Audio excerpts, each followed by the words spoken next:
এখন শিয়া সুন্নি ওয়াহাবি দেওবন্দি সবাই জলসা করে, আর সবারই জলসা ইউটিউবে মানুষ শুনছে। আর ইউটিউবে শোনার পরে ভুল আকীদা পোষণ করে বসে থাকছে। জেনারেল মানুষদের জন্য আমাদের আহলুস সুন্নাত ওয়াল জামাত এর ফতোয়া অনুযায়ী জেনারেল মানুষ কোনো বদমাযহাবের বক্তব্য শুনতে পাবে না, নিষেধ আছে। এর কারণ তোমার মধ্যে যাচাই বাছাইয়ের ক্ষমতা নাই। বিরাদারান ইসলাম, আহলুস সুন্নাত ওয়াল জামাতের বক্তব্য তুমি শোনো, শোনার পরে আগে ঈমানকে পাকাপোক্ত করো, ইলম সম্পর্কে জানো। আল্লাহ কোরআনের মধ্যে বলতেছে ফাসআলু আহলা যিকরি ইন কুনতুম লা তা'লামুন, যেটা তুমি জানো না জ্ঞানবানদেরকে জিজ্ঞাসা করে নাও। এই বিরাদারান ইসলাম, আজকে আমি বলতে চাই, আজকে একজন আলিমের কাছ থেকে উজুর মাসলা জানতে হয়, আজকে একজন আলিমের কাছ থেকে নামাজের মাসলা জানতে হয়, আজকে একজন ইমামের কাছ থেকে সুবহানাল্লাহ যে মসজিদে ইমামতি করে সেই মসজিদের ইমামতি যে করে সেই মাওলানার কাছ থেকে আজকে বিবাহের মাসলা জানতে হয়, আকিকার মাসলা জানতে হয়, কুরবানির মাসলা জানতে হয়, হজের মাসলা জানতে হয়, রমজানের মাসলা জানতে হয়। কিন্তু বেরাদার, একটা আফসোসের বিষয় যে এই মাসলা চাইতেও কঠোর মাসলা হচ্ছে আকীদার মাসলা। সেই আকীদার মাসলা নিজে নিজে এখন কিছু মানুষ আছে যারা ফতোয়া দিতে আছে। এই বেরাদারের ইসলাম, ফতোয়া তো দিতে পারবে তারা যারা ইলমে দ্বীন অর্জন করেছে, যারা মুফতির ডিগ্রি অর্জন করেছে। বিরাদারান ইসলাম, যারা কোরআন হাদিস সম্পর্কে দক্ষতা রাখে তাদের ফতোয়া দেওয়ার অধিকার আছে। কিন্তু এখন কিছু জেনারেল মানুষ সোশ্যাল মিডিয়ার মাধ্যমে ফতোয়া দিচ্ছে, আর সেই ফতোয়া আপনারা যদি পড়েন, যদি মনে করেন যে সঠিক বলেছে, তবে কিন্তু আপনারও ঈমান নষ্ট হবে, দুর্বল হবে, গুমরাহির পথ অবলম্বন হয়ে যাবেন। তার জন্য ঈমানি দায়িত্ব মনে করে আগাহ করার জন্য, সতর্কতা বার্তা জানানোর জন্য আপনাদেরকে বলছি বিরাদারান ইসলাম, আমি বলি সেই ভাইদেরকে, ভাই আমিও সুন্নি তুমিও সুন্নি, যদি কোনো প্রশ্ন থাকে আলিমদেরকে নিয়ে মুফতিদেরকে নিয়ে আলোচনায় বসো। আলোচনায় বসার পরে মুফতিদের মাধ্যমে যেটা ফয়সালা হবে সেটাকে চূড়ান্ত সিদ্ধান্ত মনে করে সেটার উপরে আমল করো। নচেত এরকম মন্তব্য মন গড়া কোনো পোস্ট করিও না বিরাদারান ইসলাম, কারণ তুমি তো নিজে ডুববে, অন্যকেও অপরকেও নিয়ে ডুবে যাবে। বলে मैं तो डूबूंगा सनम तुझे लेकर। বিরাদারান ইসলাম মুআজ্জাজ মুহতারাম, তবে শুনুন, আহলে সুন্নাত ওয়াল জামাতের ফতোয়া কি আছে, সাহাবী সম্পর্কে আকীদা কি রাখতে হবে। সুবহানাল্লাহ, আমার রাসূল পাক সাল্লাল্লাহু আলাইহি ওয়াসাল্লামের সাহাবীগণ যারা যেখানে সুবহানাল্লাহ যেই জায়গা থেকে আমরা শুনছি না কেন, এখন সোশ্যাল মিডিয়ার যুগ, লাইভ থেকে শুনছে, ইউটিউব থেকে শুনছে, ফেসবুক থেকে শুনছে। বিরাদারান ইসলাম, তবে বলার উদ্দেশ্য হলো যাদের উদ্দেশ্য আস্তে আস্তে খারাপ হয়ে যাচ্ছে, মন্তব্য খারাপ হয়ে যাচ্ছে, তাদেরকে টার্গেট করে আমি বলছি বিরাদারান ইসলাম, ঈমানকে সঠিক করুন ভাই। রাসূল পাক সাল্লাল্লাহু আলাইহি সাল্লামের সাহাবীগণ হচ্ছেন কি আকাশের নক্ষত্রের মতো। আসহাবিকান নুজুম বিআইয়িহিম ইহতাদাইতুম ওয়া ইহতাদাইতুম, আমার সাহাবীগণ হচ্ছে আকাশের নক্ষত্রের মতো।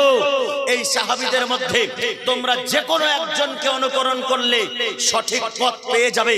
কিন্তু সাহাবীদের মধ্যে সুবহানাল্লাহি ওয়া বিহামদিহি আমার রাসূলে কায়নাত সাল্লাল্লাহু আলাইহি ওয়াসাল্লামকে জিজ্ঞাসা করা হয়েছে, ইয়া রাসূলুল্লাহ, ইয়া হাবিবাল্লাহ, কোন কিতাবে আছে? বলে হাদিস ইবনে মাজাহ শরীফ 86 মধ্যে একখানা হাদিস। জিজ্ঞাসা করা হচ্ছে, ইয়া রাসূলুল্লাহ, ইয়া হাবিবাল্লাহ, আপনি কাকে বেশি ভালোবাসেন? আমার রাসূল পাক সাল্লাল্লাহু আলাইহি সাল্লাম ইরশাদ করছেন যে আমি সবচাইতে বেশি ভালোবাসি আয়েশা সিদ্দিকা রাদিয়াল্লাহু তাআলা আনহাকে। জোরে বলুন সুবহানাল্লাহ। বলে আয়েশাকে ভালোবাসেন হুজুর? মিনার রিজাল, পুরুষদের মধ্যে কাকে ভালোবাসেন? আমার রাসূল পাক বলছেন ওয়া আবুহা, পুরুষদের মধ্যে তার বাপকে আমি সবচাইতে বেশি ভালোবাসি। জোরে বলেন সুবহানাল্লাহ। তার মানে হলো এটা আবুহা, হযরত আবু বকর সিদ্দিক রাদিয়াল্লাহু তাআলা আনহুর কথা বলা হয়েছে। আবু বকর সিদ্দিককে আমি সবচাইতে বেশি ভালোবাসি। সাহাবায়ে কেরামদের মধ্যে অসংখ্য সাহাবী, হাজার হাজার সাহাবী, তাদের মধ্যে কেউ ওয়াহাবি ছিল না, সব সাহাবী ছিল, নবীর প্রতি জীবন কুরবান করে দেনেওয়ালা ছিল বিরাদারান ইসলাম। তবে সাহাবীদের মধ্যে এক নম্বর কাকে দেওয়া যাবে? এক নম্বর সাহাবীকে রাসূলদের পরে, নবীদের পরে সবচাইতে মর্যাদাপূর্ণ সাহাবী কে আছে, এটা আমাদেরকে জানতে হবে।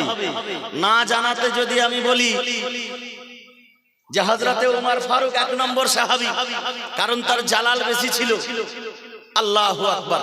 হযরত উমর ফারুক সম্পর্কে আল্লাহর রাসূল বলেন, রায়ুহু মুআফিকুম বিল ওয়াহি ওয়াল কিতাব, যার ফয়সালা আল্লাহর ওয়াহির মতো, আল্লাহর কিতাবের মতো।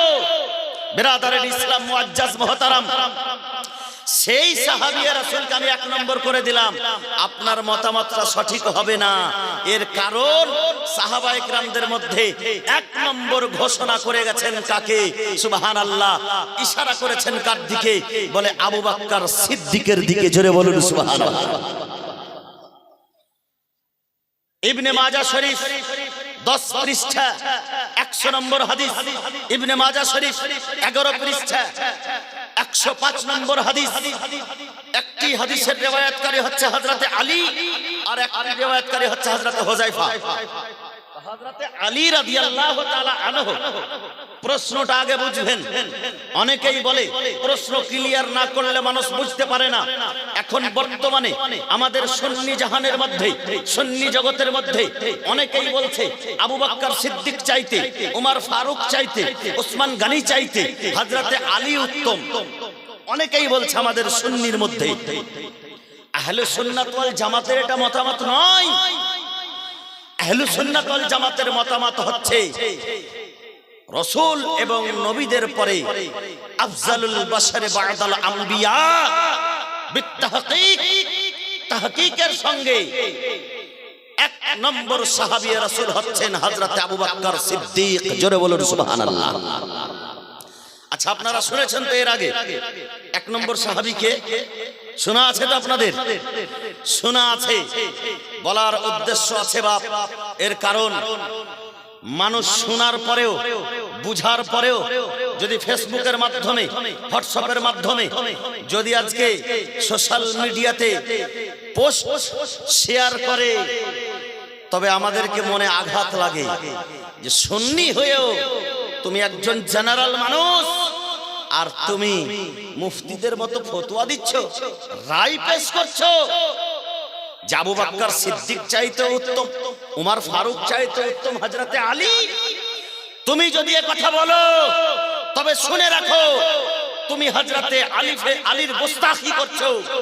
হযরতে আলী বলতেছেন, ইবনে মাজাহ শরীফ 100 নম্বর হাদিস, হযরত আলী রাদিয়াল্লাহু তাআলা আনহু বলতেছেন যে রাসূলে কায়নাত সাল্লাল্লাহু আলাইহি ওয়াসাল্লাম ইরশাদ করেন, আবু বকর ওয়া উমর, ক্বালা রাসূলুল্লাহ সাল্লাল্লাহু আলাইহি ওয়াসাল্লাম, আবু বকর ওয়া উমর সাইয়্যিদা আকহুলি আহলিল জান্নাত, সাইয়্যিদা আকহুলু আহলিল জান্নাতে। আবু বকর এবং উমর জান্নাতের মধ্যে বয়োজ্যেষ্ঠ পুরুষদের সর্দার হবে। জোরে বলুন সুবহানাল্লাহ। বয়োজ্যেষ্ঠ পুরুষদের সর্দার হবে। এই কথা শিমলতলা বাহাদুরপুর গ্রামের জলসায় আমি বলেছি, কিন্তু সেখানে সময় কম ছিল, খুব বেশি বিশ্লেষণ করতে পারিনি। বিরাদারের ইসলাম, সাইয়্যিদা আকহুলি আহলিল জান্নাত, জান্নাতে কয়েক রকম শ্রেণী হবে। নবীদের সর্দার হবে আমার নবী। জোরে বলুন না সুবহানাল্লাহ। নবী ও মুরসালিন, আম্বিয়াদের সর্দার, আম্বিয়াদের লিডার, নবীদের নবী, রাসূলদের রাসূল, আখেরি পয়গম্বর, খাতেমুন নবীন, রাহমাতুল লিল আলামিন, সাইয়্যিদুল মুরসালিন জনাব মুহাম্মদুর রাসূলুল্লাহ সাল্লাল্লাহু আলাইহি ওয়াসাল্লাম জান্নাতের মধ্যে নবীগণের সর্দার হবে। জোরে বলুন সুবহানাল্লাহ।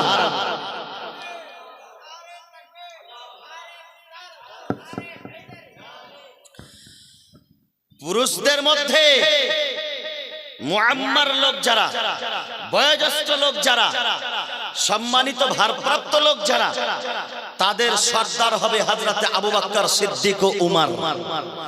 আবু বকর সিদ্দিক ও উমর হবে বয়োজ্যেষ্ঠ লোকদের সর্দার। হযরত আলী বলতেছেন, আমার রাসূলে কায়নাত সাল্লাল্লাহু আলাইহি সাল্লাম ইরশাদ করেন, سيدا أكهل أهل الجنة من الأولين وآخرين إلا النبيين والشهداء إلا النبيين ومرسلين নবী এবং রাসূলদের ছাড়া আউয়ালিন এবং আখিরিন পর্যন্ত যত মুআম্মার লোক হবে, যত ভারপ্রাপ্ত লোক হবে, যত সম্মানীয় পুরুষ হবে, যত বয়োজ্যেষ্ঠ লোক হবে, তাদের সর্দার হবে জান্নাতের মধ্যে আবু বকর সিদ্দিক ও উমর। নবযুবকদের সর্দার হবে হযরতে হাসান ও হুসাইন। জোরে বলুন সুবহানাল্লাহ। আমার রাসূল কায়নাত সাল্লাল্লাহু আলাইহি সাল্লামের ইরশাদ করেন, আল হাসান ওয়াল হুসাইন সাইয়্যিদা শাবাবা আহলিল জান্নাহ। যুবকদের সর্দার হবে, নবযুবকদের সর্দার হবে হাসান ও হুসাইন, আর মহিলাদের সর্দার হবে হযরতে ফাতেমাতুজ জোহরা রাদিয়াল্লাহু তাআলা আনহা। জোরে বলুন সুবহানাল্লাহ। এখানে একটা কথা বুঝার আছে, আবু বকর সিদ্দিক ও উমর বয়োজ্যেষ্ঠদের সর্দার হবে। আকহল শব্দ বলা হয় আধীর বয়সের লোক, অর্ধেক বয়সের লোক, যুবক থেকে বেশি বয়স, বুড়া থেকে কম বয়স, তাকে আকহল বলা হয়। আর শাবাব বলা হয় উঠতি জওয়ানি, যুবক বয়স 18 থেকে 25 বা 30 এর মধ্যে যে যুবক, সেই যুবকদেরকে বলা হয় শাবাব। আর আকহল বলা হয় 30 এর ওপারে 40 এর ঘরে যে সমস্ত বয়োজ্যেষ্ঠ লোক, তাদেরকে বলা হয় আকহল। তো বয়োজ্যেষ্ঠদের মধ্যে জান্নাতের সর্দার হবে আবু বকর সিদ্দিক ও উমর। একটু ক্লিয়ার করছি শব্দটা, খুব শুনবেন। এবং যুবকদের সর্দার হবে, নবযুবকদের সর্দার হবে হযরত হাসান ও হুসাইন। তো হযরত আলী কোথায় গেল?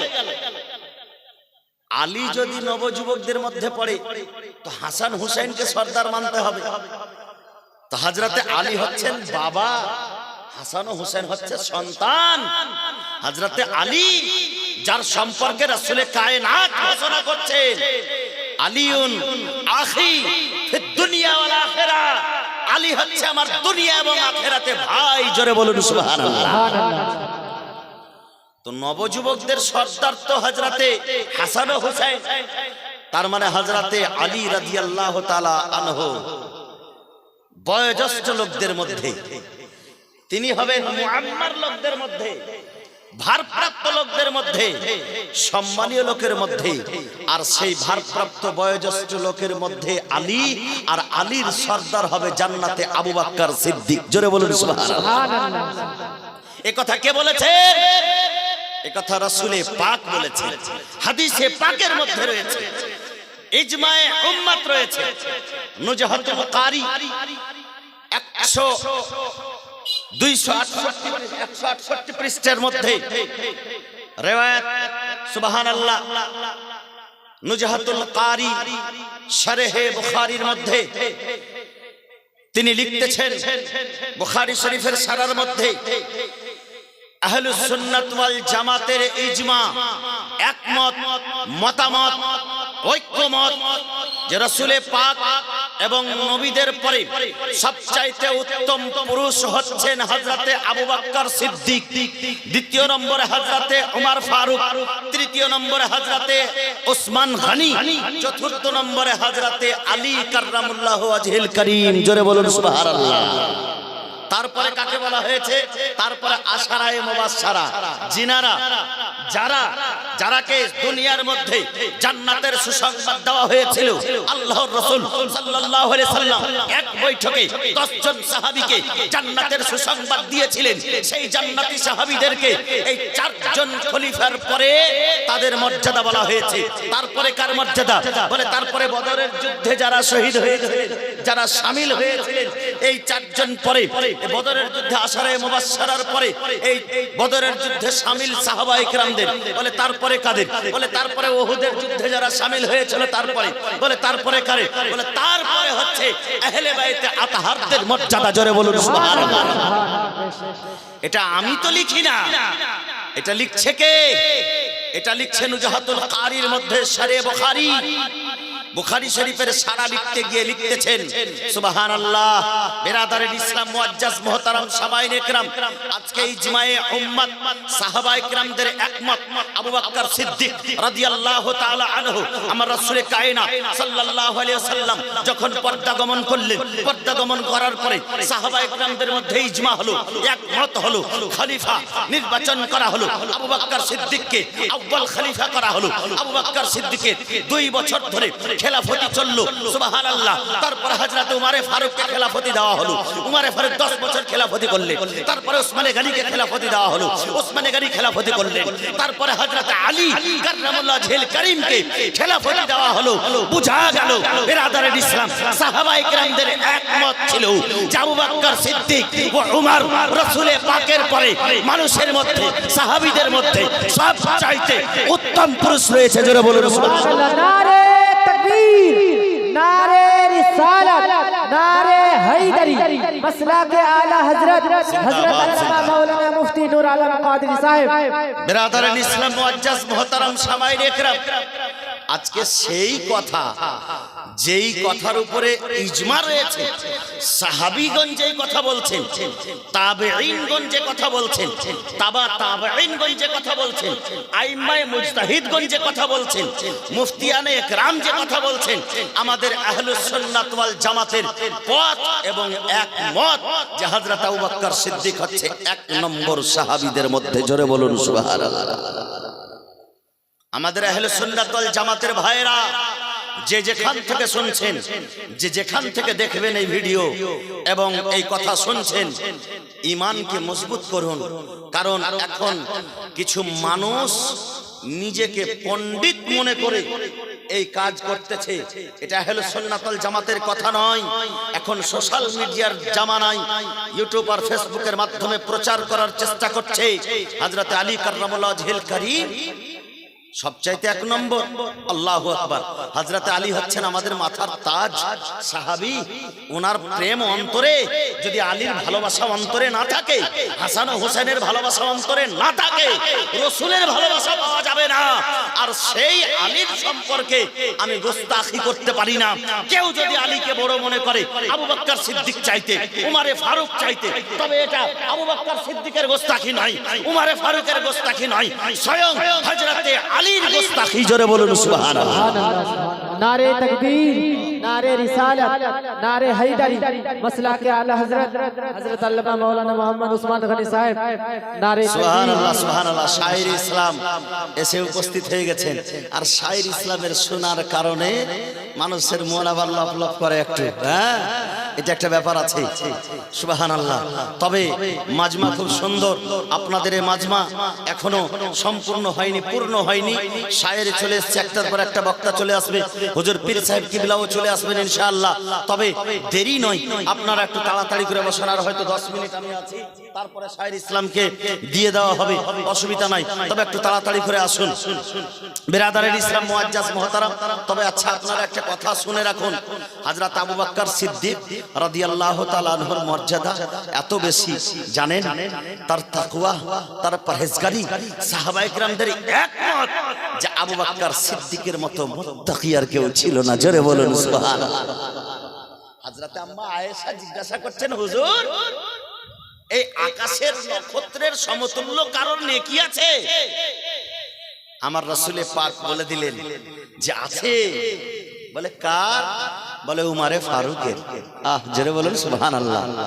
হযরতে আয়েশা মেয়ে মানুষ তো মনটা একটু ছোট্ট হয়ে গেল যে উমরে ফারুকের নাম নিলেন, আমার আব্বাজির নাম নিলেন না। জিজ্ঞাসাও করে নিলেন, হুজুর উমরে ফারুকের এই নেকি, তো আমার আব্বাজির তবে কি অবস্থা? আমার আব্বাজির কি এরকম নেকি নাই? বলে আয়েশা, তোমার আব্বা আবু বকর সিদ্দিকের 1 মুহূর্তের নেকি আকাশের নক্ষত্র চাইতে বেশি। জোরে বলুন সুবহানাল্লাহ। 1 মুহূর্তের নেকি এই আকাশের নক্ষত্র চাইতে বেশি। আল্লাহ আল্লাহ। আবু বকর সিদ্দিক রাদিয়াল্লাহু তাআলা আনহু, আল্লাহু আকবার। শুনে রাখুন, আবু বকর সিদ্দিকের মর্যাদা এত বেশি। আল্লাহু আকবার। হিজরতের সময় যখন হিজরত করে আসলেন, গারে সুরে প্রবেশ করবেন, আমার রাসূল পাক সাল্লাল্লাহু আলাইহি সাল্লাম গারে সুরে প্রবেশ করবেন। তার পূর্বে হযরত আবু বকর সিদ্দিক বলতেছেন, ইয়া রাসূলুল্লাহ, ইয়া হাবিবাল্লাহ, ফিদাকা আবি ওয়া উম্মি, আপনার পদতলে আমার পিতামাতা কুরবান। রাসূল গো, এই রকম সাধারণত এই রকম গারে, এই রকম গুহাতে, এই রকম পাহাড়ে মুজি জানোয়ার থাকে, কষ্টদায়ক জিনিস থাকে। ইয়া রাসূলুল্লাহ, আপনি দাঁড়িয়ে যান, আমাকে আগে প্রবেশ করতে দেন। যদি কষ্ট পাই আবু বকর সিদ্দিক পাবে, যদি দুঃখ হয় আবু বকর সিদ্দিকের হবে। যদি কোনো মুজি জানোয়ার আমাকে দংশন করে আবু বকর সিদ্দিককে করবে। আমার রাসূল পাকের যেন কোনো কষ্ট না হয়। জোরে বলুন সুবহানাল্লাহ। সুবহানাল্লাহ, সুবহানাল্লাহ। আবু বকর সিদ্দিক প্রবেশ করলেন গারের মধ্যে। দেখছেন সত্যিকারের সব জায়গাতে ছিদ্র। সেই জায়গাতে 1000 বছর আগে থেকে একটা সাপ অপেক্ষা করছিল। সেই সাপ শুনেছে যে হিজরতের সময় আখেরি পয়গম্বর, আখেরি নবী, রাহমাতুল লিল আলামিন, রাহাতে কলব সিনা, হুজুর সাইয়্যিদুল মুরসালিন, শফিউল মুজরাবিন হিজরতের সময় এই গারে এসে প্রবেশ করবে। সেই জায়গাতে রাসূলে পাকের দিদারের জন্য, রাসূলের সঙ্গে দেখা করার জন্য সেই সাপ অপেক্ষায় অপেক্ষিত ছিল। আমার হযরত আবু বকর সিদ্দিক কি করেছেন? আল্লাহ আল্লাহ। বেরাদারের ইসলাম, সেই গর্তের মধ্যে প্রবেশ করার পরে ছিদ্রগুলিকে বন্ধ করবেন, তার জন্য কোনো জিনিস পাচ্ছেন না। সেই সময় হযরত আবু বকর সিদ্দিক নিজের শরীরের জামা কাপড়কে ছিঁড়ে ছিঁড়ে টুকরো টুকরো করে আর সেই ছিদ্রগুলিতে লাগিয়ে দিলেন। একটা ছিদ্র বাকি ছিল, সেই ছিদ্রতে নিজের পা, নিজের এড়ি মোবারক লাগিয়ে দিলেন।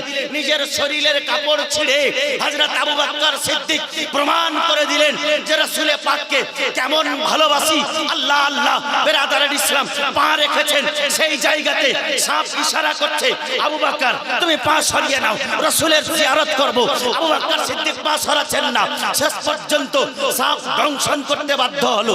দংশন করে যাচ্ছেন। আবু বকর সিদ্দিক কাঁদতে আরম্ভ করেছে, বিষে জর্জরিত হয়ে গেছে। বেরাদারের ইসলাম, সুবহানাল্লাহ। রাসূল পাক বলতেছেন, আবু বকর তুমি কেন কাঁদতেছো? বলে, ইয়া রাসূলুল্লাহ, আমাকে সাপে দংশন করেছে, যার বিষ আমি সহ্য করতে পারছি না। রাসূল পাক নিজের লোহাবে দেখান থুথু মোবারক সেই দংশনের জায়গাতে লাগিয়ে দিলেন। বিষ পানি হয়ে গেল। আবু বকর সিদ্দিক সাপের দংশন সহ্য করলেন গারে সুরে, নিজের শরীরের কাপড় ছিঁড়ে দিলেন। আমার রাসূল পাকের মোহাব্বতে কবি বলতেছেন, মোহাব্বত ও করে जो जान पर बाजी करे, बदन के कपड़े फाड़ कर अपने महबूब को राजी करे। सुभानअल्लाह, सुभानअल्लाह। नारे तकबीर, नारे रिसालत, नारे हैदरी। मोहब्बत वो करे जो जान पर बाजी करे, बदन के कपड़े फाड़ के अपने महबूब को राजी करे। এই বেরাদারের ইসলাম, আবু বকর সিদ্দিক ও উমর রাদিয়াল্লাহু তাআলা আনহু, আল্লাহু আকবার। হযরতে উমর বলতেছেন যে আজকে মনে মনে ভাবছেন আজকে রাসূল পাকের দরবারে আমি সবচাইতে বেশি দান নিয়ে যাওয়ার চেষ্টা করি। হযরত আবু বকর সিদ্দিকও নিয়ে গেছেন, উমরে ফারুকও নিয়ে গেছেন। উমরকে জিজ্ঞাসা করছেন আমার রাসূল পাক, উমর তুমি কি নিয়ে এসেছো? বলে, ইয়া রাসূলুল্লাহ, আমি এই যে দেখেন দান নিয়ে এসেছি পুটলিতে বেঁধে। বলে, বাড়িতে কি রেখে এসেছো? বলে, যতটা আমি নিয়ে এসেছি ততটা বাড়িতে রেখে এসেছি, মানে অর্ধেকটা নিয়ে চলে এসেছি। আল্লাহু আকবার। আবু বকর সিদ্দিক নিয়ে আসলেন। আবু বকর সিদ্দিককে জিজ্ঞাসা করছেন, আবু বকর তুমি কি নিয়ে এসেছো? বলে, ইয়া রাসূলুল্লাহ, ইয়া হাবিবাল্লাহ, এই দেখেন আমি এই নিয়ে এসেছি। বলে, বাড়িতে কি রেখে এসেছো? বলে, বাড়িতে আল্লাহ এবং আল্লাহর রাসূলকে রেখে এসেছি, খাওয়ার জন্য কিছু নাই। জোরে বলুন সুবহানাল্লাহ। যা ছিল রাসূলের পদতলে কুরবান করে দিয়েছেন। আবু বকর সিদ্দিককে ভালোবাসি কিনা একটু হাত উঠে বলবেন সুবহানাল্লাহ, মাশাআল্লাহ।